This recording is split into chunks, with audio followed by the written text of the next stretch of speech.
The one that stands out to me is the soil compaction. I think maybe no-till is actually an advantage to have less compaction. And I'd say there's just too much dirt going to the gully and to the creek. So that was part of the inspiration of us to do something different. No-till was already a practice, and I can definitely see why. Like I chuckle that I've never actually operated a plow.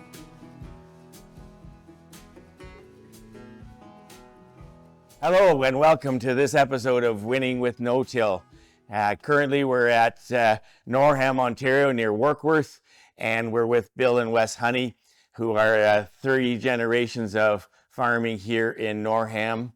And they've been no-till for a number of years, and we're going to talk about how they came to be in the no-till and what the learnings are from that they can share with other people in an effort to have other people take a look at no-till.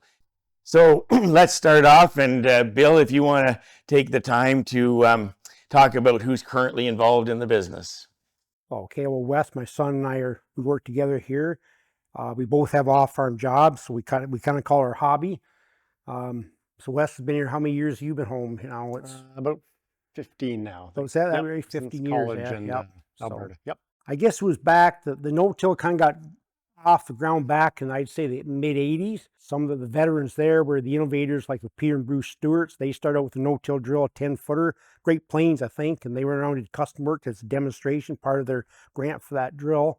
And I was involved in the soil and crop executive back then, and for the next 10 years, it seemed that every meeting, everything was focused on no-till and reduced tillage and whatnot.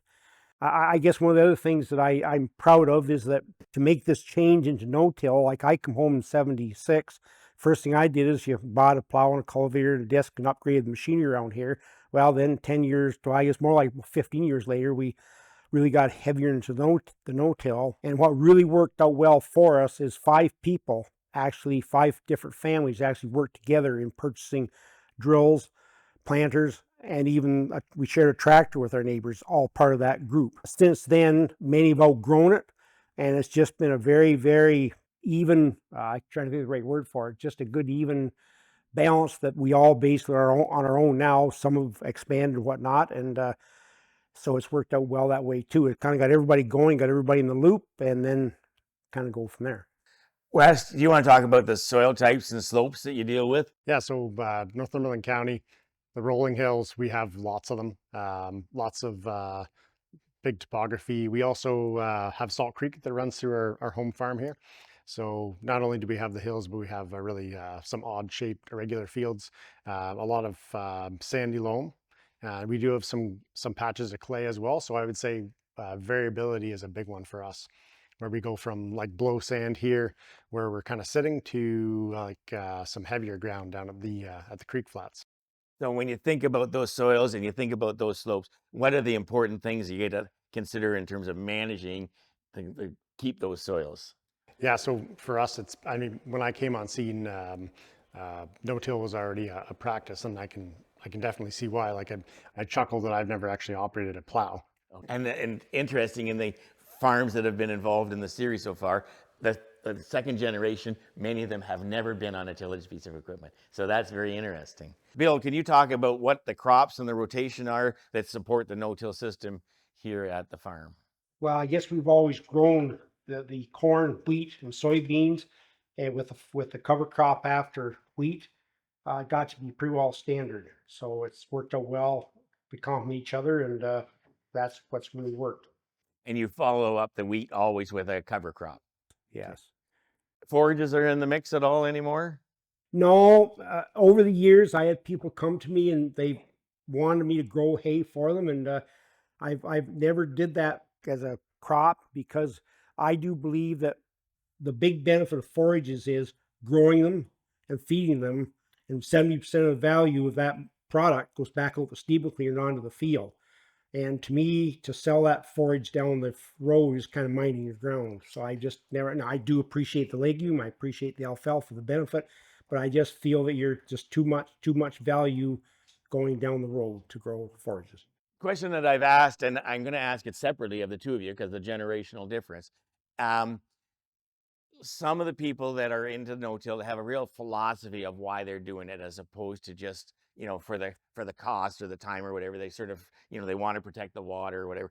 Why are you guys no-tillers? From what I've seen, we had an instance a few years ago where we had a crop problem, and we ended up not having winter wheat after beans, and we had that spring we had erosion and ruts to fill, and so for me the big thing is I'm understanding the value of the soil and trying to keep the soil from away from wind erosion and water erosion. The big one for me.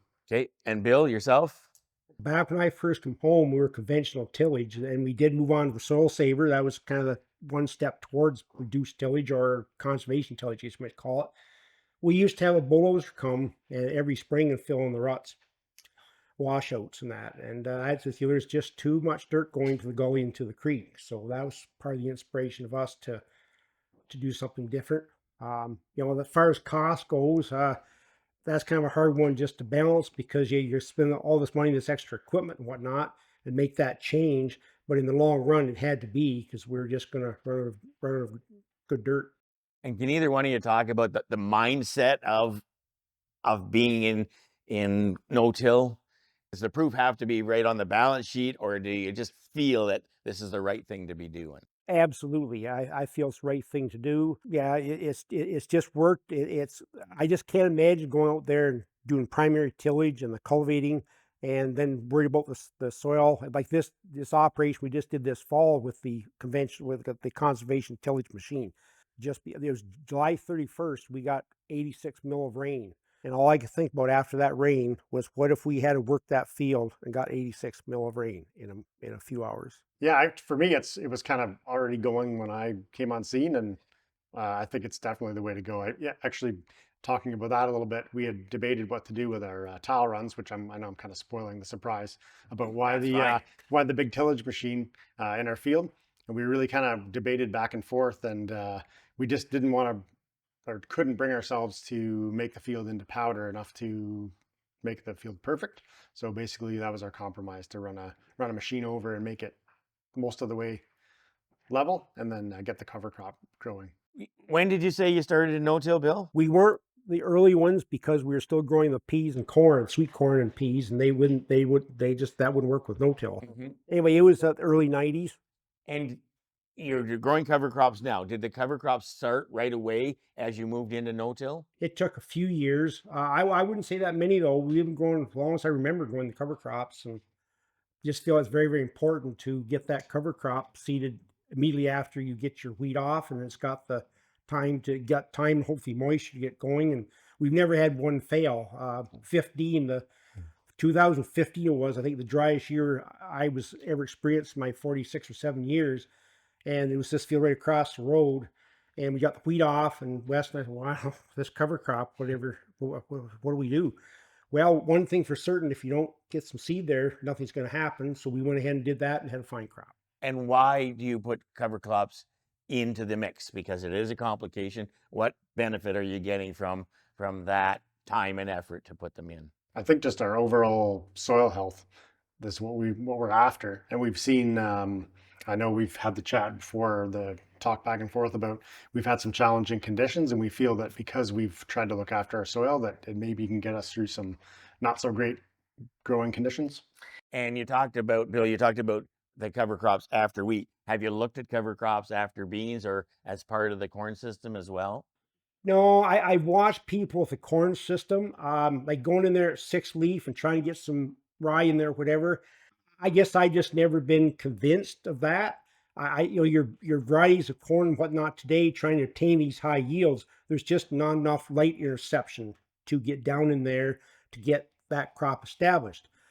I've been to presentations where there was one, I remember the gentleman was explaining that he does it. I know it doesn't look like much, but he says if you have the rye in there versus not the rye and you're in harvest, the difference is after a bit of a rain, when you leave the field without the cover crop, you'll track out, and with you won't. I know I just haven't got excited to do that. What tillage happens on the farm, if any? And if I asked you that question last summer instead of this summer, I would get a different answer, right? Okay, I'll start then. The one thing I always believed in and had trouble with, Some people have the philosophy that you should till your ground once every so many years. I don't believe that. I do believe once your ground is no-till, it creates its own its biological world, and you got your physical world with your decaying roots and your earthworms and whatnot, your activity. To me, once you got it to no-till, and I do believe it takes a few years to make that transition, but once you got it there, leave it alone. And the only reason you saw that machine in our field this year, that's been 30 years. That's been the most activity. The only time there's been activity like that, other than RTS, in 30 years. And the reason we used the RTS at the time was That was leveling because the front 15 acres was previously tiled. yeah. Just for the same reason, just Yeah, for trying. leveling. Is there any place else in the system that tillage comes into the equation? Don't just leveling for tile runs is the only thing I can think of. And so in terms of the implements, then we've got this unit. Just talk about this unit for a minute. It's not your own. You had it contracted out. So just talk about why you picked this one and what you felt like after, or we were out there in the field when he was doing it, Bill, and what did you think about what you saw? Well, I guess I made my mind up on what we should do. My vote, so to speak, is I looked at another machine similar to this, different make, but same thing. And wow, I was impressed being that heavy and those heavy discs going each way and that heavy packer in the back.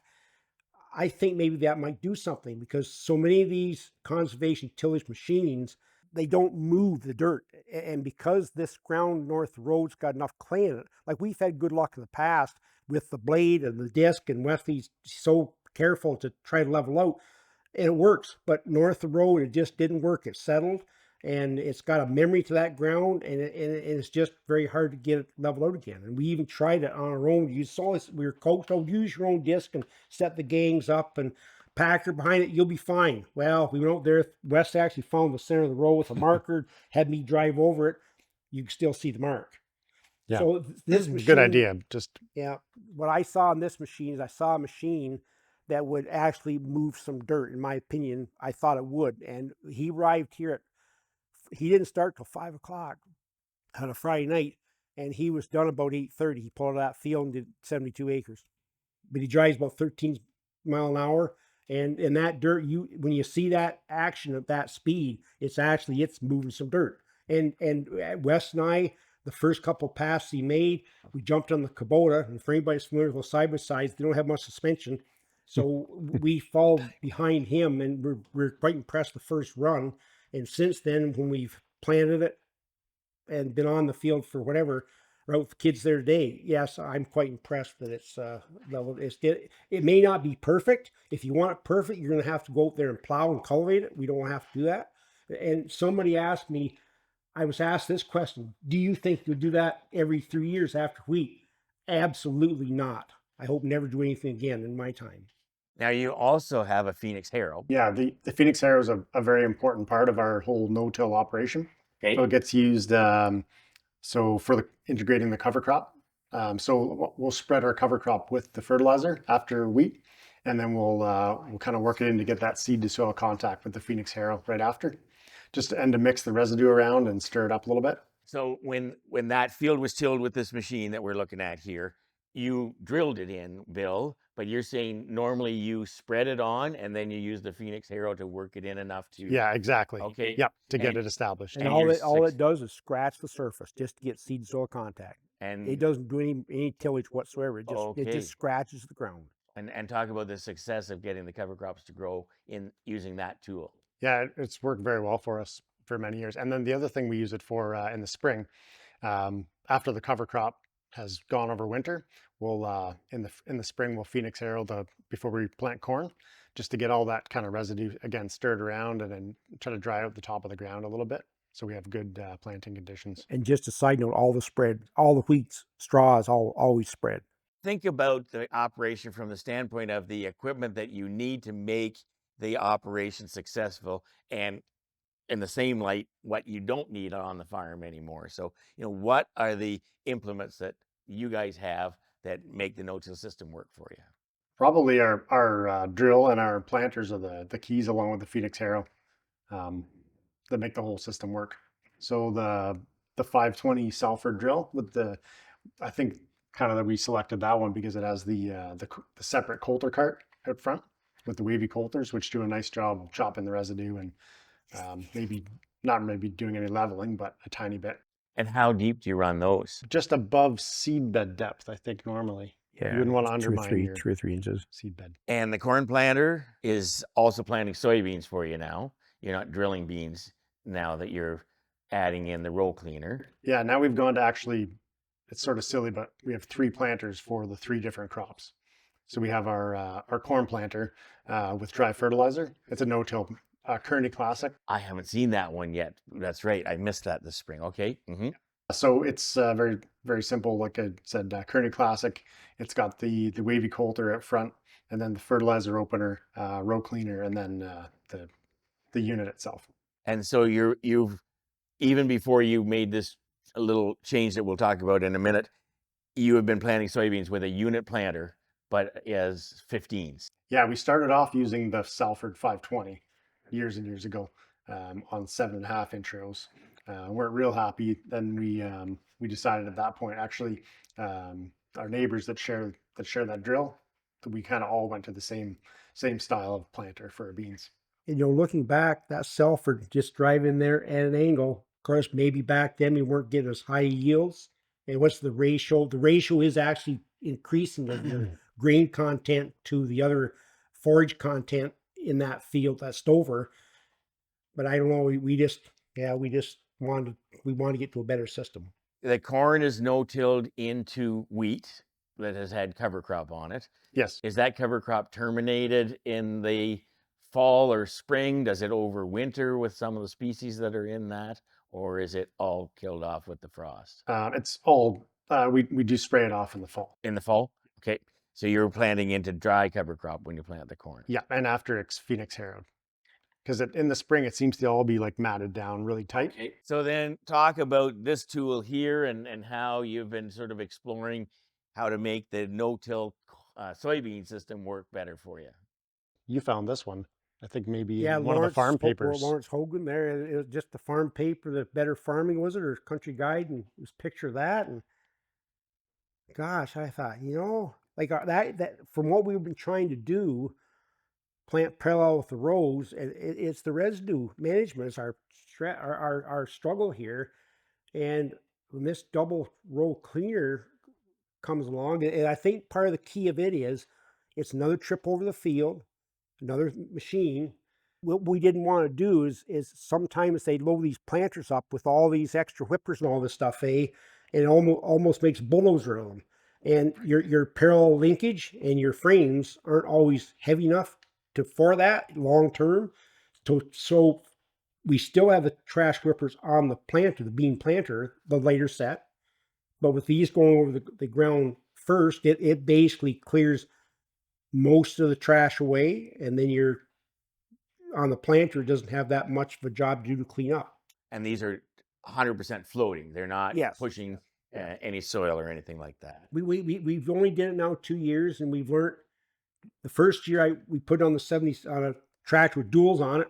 No, this last year we used it on the case, which has just got 60-inch centers. So basically the point is you're not driving on any corn rows at all. So when you plant into that, you're basically, whatever stalks there are left, they're still sticking up.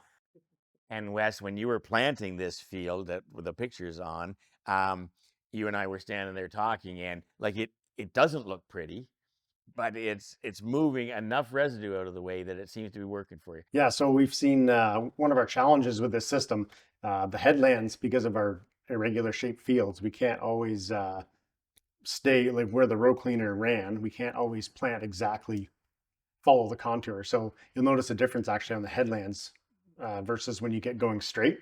When you can get in that cleared row, then it's really good. The headlands are still pretty good, but they're not quite as good as the main part of the field. And Bill, when we talked on the phone as you started this year, you were trying to start earlier in the day and then decided that no, the dew's got to be off it. Yeah. Talk about that a little bit. Yeah, that's one thing we've sure learned. The first year, of course, farmers are morning people, and I was out there at 5 o'clock the next morning doing it, and you'll see there's a 3-tine fork mounted on that. unit, you have to change your whole procedure of planting and your whole mindset to do that machine. In fact, this year, Wes and I were over after supper and just tried it, plugged up. Went over the next day after sunny day after lunch. The way it went, not a problem. I think one plug in the 50-acre field. And some speed, I think, was the other thing you learned Yeah, to yeah, More or less? a little bit more. yeah. Yeah, less Don't be plug. afraid to get on and go. Mhm. Yeah. And no, it's an afternoon thing, and that's where I question. Of course, if you got more acres, you have a bigger machine. But anyway, it for a person that had to accomplish a lot of acres, like we're small here, I call us hobby farmers. We have that flexibility. If it ain't going to work today, we can maybe try it again tomorrow. Whereas other people maybe have to, with a lot of acres, have to keep going. So that is a Right. drawback to that machine. It's not a machine you get on at 5 o'clock in the morning, go till 10 o'clock at night. But I know guys in the province that have them like 16 row, 24 row, Yeah. and so it's scalable and they're making it work. Yeah. But I haven't talked to them about this brittleness scenario in terms of the dampness on it from the dew and stuff. Wesley put the GPS on the big tractor there, and with that auto steer and whatnot is part and parcel to Yeah, make this all work. that's a good point. Yeah, we missed the technology. Yeah, the without technology. we Like, wouldn't. we have it on the other tractor for spraying and blah blah blah, but Yeah. it's he spent the money in his own pocket putting that on the tractor for that. this Yeah, job. now we can row clean with using the GPS, and then the planter GPS to follow the row. So that's a lot easier. So talk to me about the residue management that came off of the corn combine here that was the precursor to what you did with the row cleaner. Are there comers, crushing rolls on it? Are there cutters? How does it come off the combine? I think it's fairly conventional. Yeah, no extra chopping No. on that machine. And so when you talk about this issue with the dew and stuff, Bill, I wonder if that would be part of it too, because I've never heard that from Lawrence and Steve, and they have the Commerce rollers on their Yep. head, and they haven't talked about the time of day and stuff. So I wonder if that residue yeah. management could be part of the equation as well. I could see that because it's so ropey. Ours is so ropey. Yeah, we have really long sections. It probably wouldn't. So you want it to be drier and stuff, and yeah. But part of the good news story here is, and it reminds me just looking at that picture, that's kind of what it looks like after you plant. And I know our neighbors kind of, oh my goodness, we got an awful mess there. And I wondered too the first year, but the first year was this field here across the road, and we just had the combine. The advice we got was just run the combine at a bit of an angle. Never had a moment's trouble harvesting, and never had a moment's trouble planting wheat. I wasn't surprised, but it was just nice to see it actually work through. And the thing is that there's this paradigm from all the years of tillage that that field should look brown, and the row, the cultivation, whatever it is, whether it's the moldboard plow or the chisel plow, all those rows should be straight, and it should all look even going into the fall, so that it warms up nice and quickly and efficiently in the springtime. And Lawrence and Steve are the ones that brought me to this equation. Like, nature is all about sort of chaos and violence, and we're trying to make it simple and easy to see, and maybe we need to change our paradigm about it, right? Because a lot of the cover crop mats, especially when it's the type that'll go over winter and people will leave it, others that aren't used to that are just horrified looking in the field in November, seeing all that and wonder how on earth are they ever going to plant that the next spring type of thing. Right. And so, we've got used to this paradigm of what a field should look like in the fall. Maybe it's time we need to encourage the change of that thinking process in terms of what's best for us all in the end. Yeah, I guess we haven't gone towards that next step yet. I guess we have had trouble with our cover crops getting too big, and then having trouble the following spring planting into them too. So I guess we're a little nervous about that. Is your weed control different in a no-till system than a conventional system that you see your neighbors doing? No, not really. It's just the big thing. Talking to the crop advisors and the people out there with custom sprayers and whatnot, trying to organize it, you want to figure out a 2-pass program. And a lot of them just can't get to the 2-pass program because there's so many acres to get over.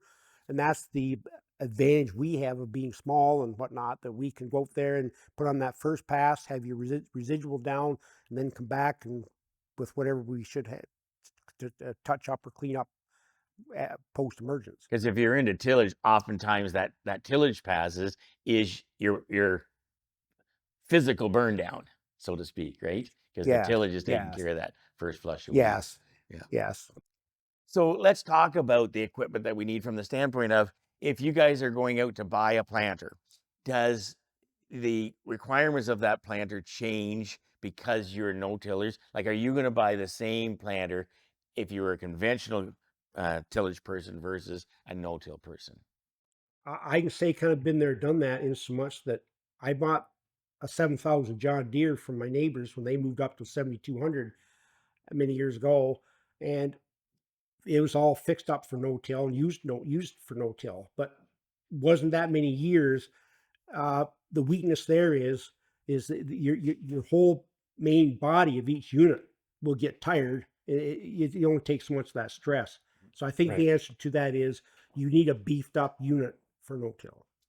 The thing that's interesting, and you'll remember this, Bill, is sort of like early on with the innovative farmers, relatively small planters, 6 and 8 row units, and those things would get pulled into the shop. And every winter they'd be adding more stuff to them and making them heavier and more discs. So they were becoming more of a tillage tool than a planting tool. And now, as people have gotten more into it, everything, including the fertilizer, is coming off those to make them light and make them really get out there, and yet they're having good planting success with that planter that doesn't have a lot on it anymore. But I've watched the John Deere conversation. We've had that so many times over the years, and our group were buying together. We always shied away from a John Deere because we thought we need that wavy action, that colder out front. And I am convinced now, if I started out again, I could make it very simple and just go with the John Deere planter. I'm not sure how much some people wouldn't want me to hear saying this. This is on But record. You're in yeah, it's trouble. this on record here. But the thing is, the whole key to a John Deere is keep those blades sharp. So that actually leads us right into this next slide that I've got up now, Bill, the different parts that make the system work for you. So we kind of talk about crop rotation. We talked about the cover crops. We talked about weed control. We haven't talked about fertility management yet. Talk to us about how you fertilize these crops in a no-till situation. And I guess I was somewhat brainwashed in a good way in my early days with co-op. For forever, we've put on 100 pounds of MAP and 200 pounds of potash on every acre after harvest for the next year. It's been great getting the mez in the last few years for the starter fertilizer for the corn. It just goes through the planter. It's just unbelievable compared to the MAP mixed with a bit of potash, and then that mez just goes through the planter. Just your augers are cleaner when you get done than you start, I think, aren't they? Yeah, it works really good. Does a Yeah, and great doesn't job. plug up at all. Different people are going to this what do you call it, soil testing every acre, and then trying to grid sampling and trying to work with that. Maybe it's an excuse for me being behind or slow, but if you take the soil test labs have demonstrated that the soil fertility P and K has been on the decline every year since the 50s, since they started soil testing.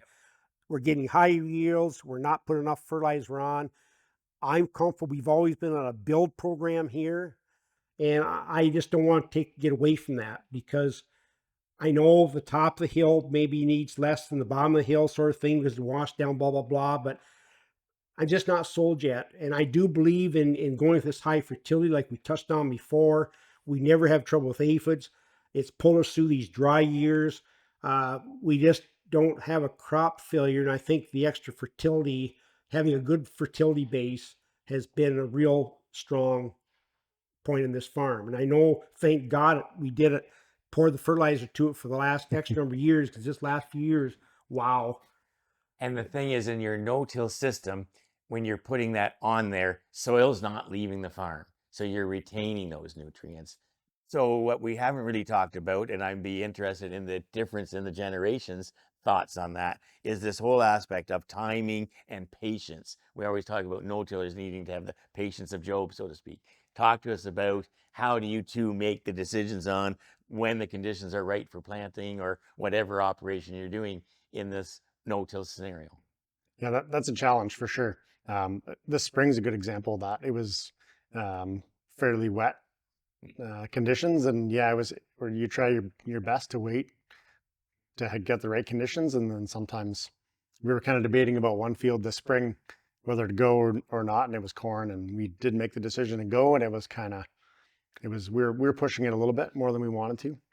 And you were pushing it because of predicted weather coming at you? Yeah, predicted weather coming, and then looking at harvestability of the corn and the moisture of the corn in the fall.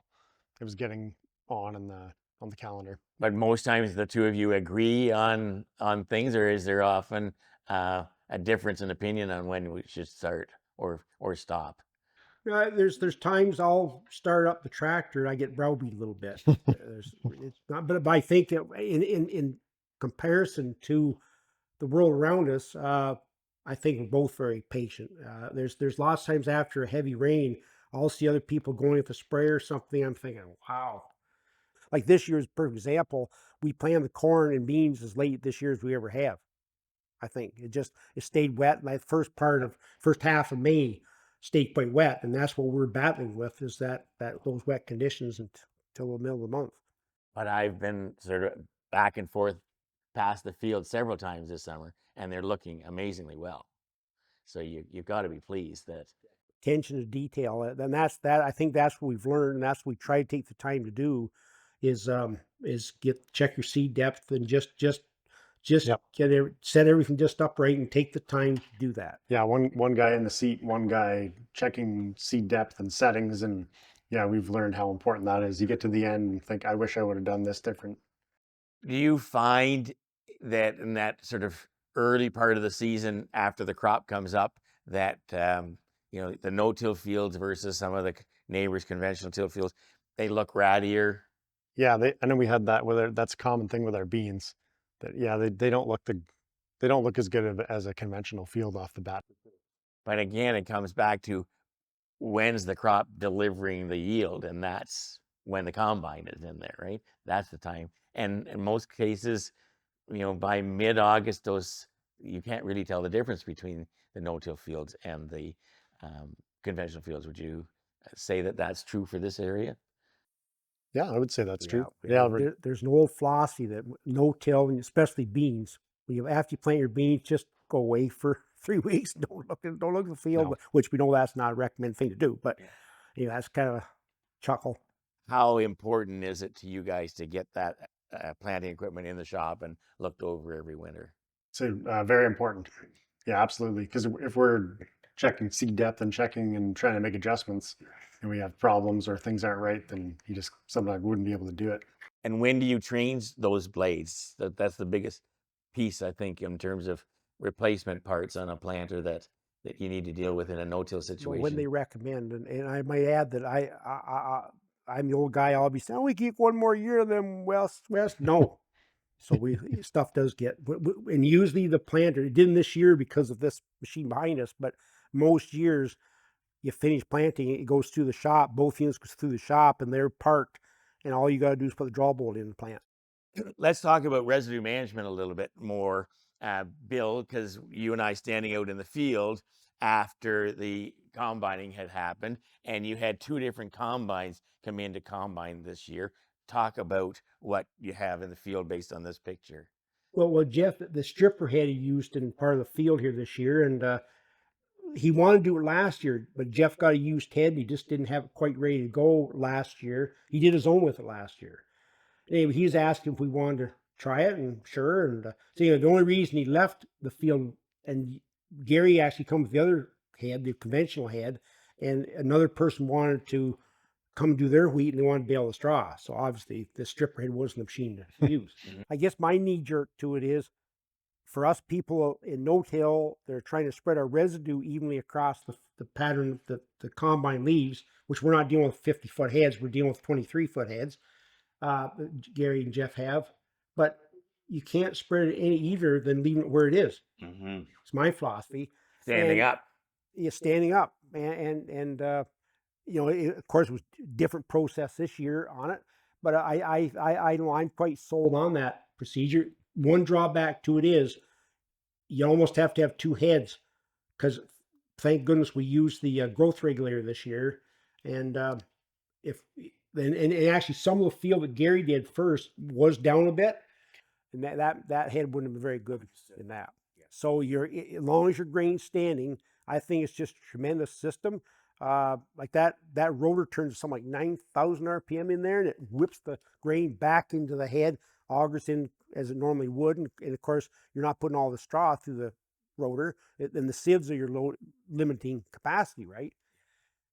So into the future then, Bill, when you're thinking about this, are you going to lean towards the draper or the stripper in terms of how that might Well, I fit? think that's the guy to talk to there. Okay, Wes, thoughts? Yeah, we're starting to do our own combining, hopefully for beans this fall Okay. here. Mm-hmm. So yeah, we don't own a stripper header, so I don't think Okay. it'll be in the cards right away. But something to think about on Mhm. down the road, possibly. But like that's a good point that if you have one and you have down wheat, then you might need the conventional head as well. Which you're probably going to have because of soybeans anyways. Exactly. So Yeah, it's really interesting, and it would have been nice to see this year if we hadn't done the leveling with the Mhm. tillage. Mhm. I wanted to see the side by side comparison. yeah.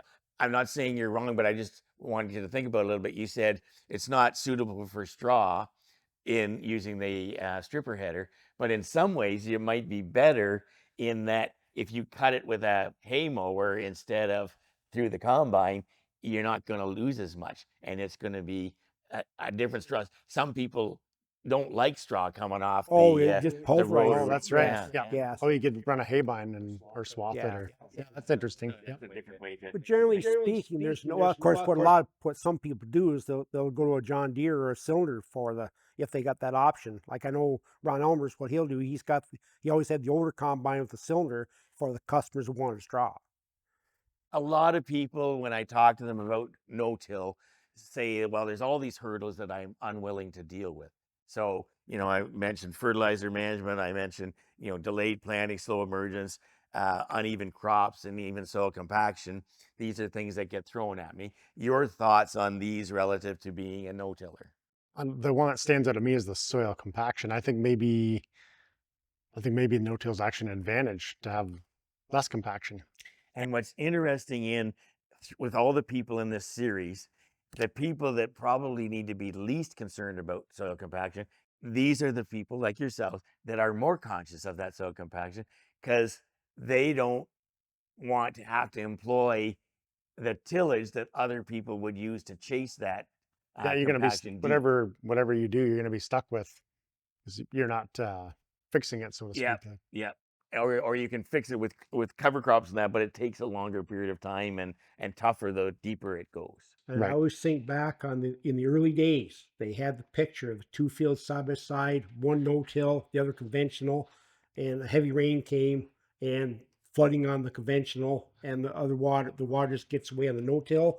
And we demonstrate that here again on the 31st of July, make reference to that rainfall again at 86 mil. That is unprecedented for us. I know southwestern Ontario, I know eastern Ontario gets that kind of rainfall, but that was unprecedented for here, this area. But Wes, when you look at that statement, does delayed planting, slow emergence, uneven crops, do you notice that in your crops relative to the neighborhood where conventional tillage is used in the system? I would say I know we talked about already the slow emergence or the uneven crops. I would say off the bat with beans especially. Okay. Yeah, you notice like we talked about, it doesn't look great off the bat, but it does seem to, if you come back a while later, it seems to be just as good as any. And how do you find your yields versus sort of county average or township average? Are you in the ballpark with everybody else or are you behind?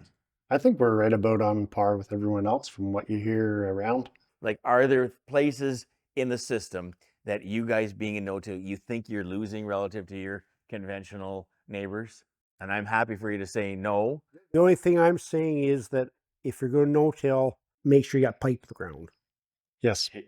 So where are the wins then in no-till for you guys? Well, we both work out in very limited time here sometimes, and I just can't imagine spending all that time. In fact, that was one of the options to fix this field this year, was take this old 12-foot one-way disc out there. Of course, if you did that, you'd have to go and cultivate it 3 times. I just can't imagine finding the time to do all that. Yeah, spend hours and hours and hours and Yeah. hours in the tractor. Yep. And in the old days, we just put up with that. But nowadays, dads want to be more involved in the kids' activities and stuff like that. Work-life balance is a more important thing to farm families like it is to city families nowadays. So Absolutely. Yeah. And then sometimes our whatever you want to call it, our main jobs sometimes get very busy as well. Like is there anything next on the list that you would be looking for in your operation?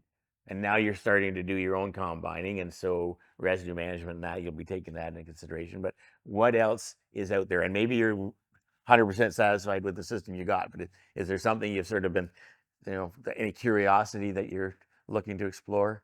I think with the row cleaner, we kind of touched on it already, but maybe some more sizing of that residue so we could move it a little bit easier.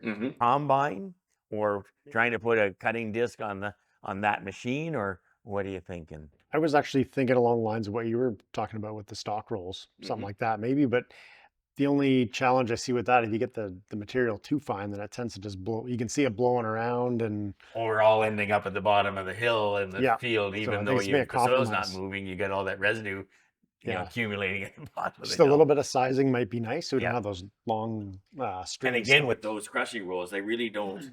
They just crush it and kind of leave it in place, right? It's not like they're cutting it into fine little pieces like some like of the confetti headers. or yeah. If people were wanting to take that sort of first stab into no-till, what are some of the things that you guys would advise them to be thinking about? That one's the tile drainage for us has been Yeah, that's been a more of a tile. recent thing that we've done a lot more than we ever Okay. did in the past. The difference between having livestock and not having livestock. Because I mean, next door neighbors, they've gone to an RTS that they got their ones now. They're down to 5 inches, whatnot. They've leaned that way partly because they're got manure too, right? So for it's a little different situation for the livestock person compared to the person like us that doesn't have livestock, I guess. What about things like before you start, make sure your fertility levels are up, make sure that field is level, start in that type of scenario? Any of that kind of advice to people? We're very careful to not go on the fields when it's wet. But no, everything we've got here, we try to keep the flotation up and the weight per square inch down, and yeah, we really work towards that. And keep the as much as we can, try to keep loaded stuff on the headlands at the best we can, and You're not driving, you're not chasing the combine with gravity wagons and stuff. we have some fields and some spots we have no choice, but we're kind of making little improvements that way. Like we do have the VF tires on that, our largest, heaviest tractor now. Okay, that's awesome. That brings us to the end of the session, and I just want to say, on behalf of those that'll take in the opportunity to view this video and see what the Honeys have been up to in their no-till situation, just thank you for taking the time and allowing me to sort of follow you around in the fields with the camera and the drone and stuff into this. And how do you guys feel about people contacting you with questions that they might have after watching these? Yeah, that's no problem. Okay. Absolutely, and that's one thing one of us typical farmers, we're very quick to share what doesn't work too. We won't just tell you what works. We'll tell you, it could be a long story, but I'll tell you all the stuff that didn't work too.